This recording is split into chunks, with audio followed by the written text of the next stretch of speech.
The 20th lesson. Boys like mysterious stories. Mr. Melville Dale, Jimmy's uncle in America, often sent books and magazines to his niece and nephew. Polly liked the magazines very much. There were lots of pictures there. Jimmy liked the books. They were full of interesting and thrilling stories. Uncle Melville always read detective stories and bought lots of them.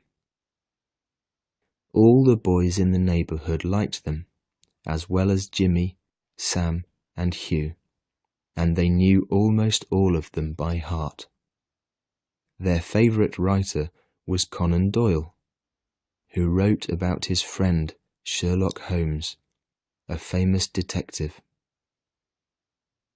Sam Christine could tell the stories best of all. He would open his eyes very wide and, stretching out his hand, would say things that little Lily was so much afraid of.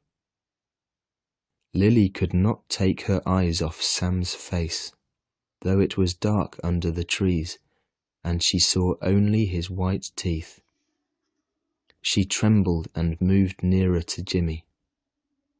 The carrot was afraid too, but he did not want to show it, so he said very loudly, "Go on, Sam, tell us the end." And Sam went on.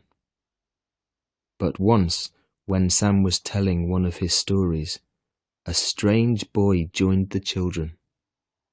Nobody knew his name, and nobody had seen him before.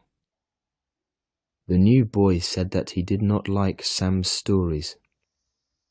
He said that he had read many stories by Conan Doyle, and they were much more interesting than the stories Sam had told. The last story he had read was especially thrilling. "What is it about?" Sam asked the stranger. "It's a story about a family mystery," the boy answered. "If you like, I can tell you all about it." "Oh, do tell us," the children cried.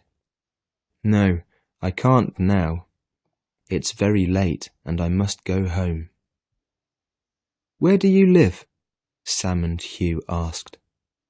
"I live far from here," the boy answered. "When will you come here again?" the children cried. "We want to hear your story."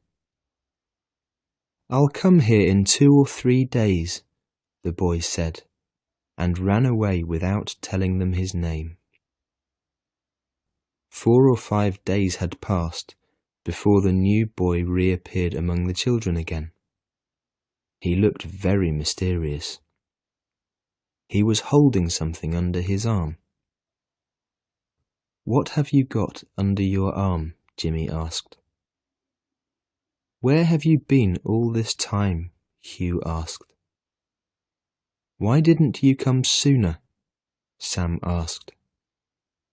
"I was very busy," the boy answered. "I was writing a story." "A story? Can you write stories? Are you a writer?"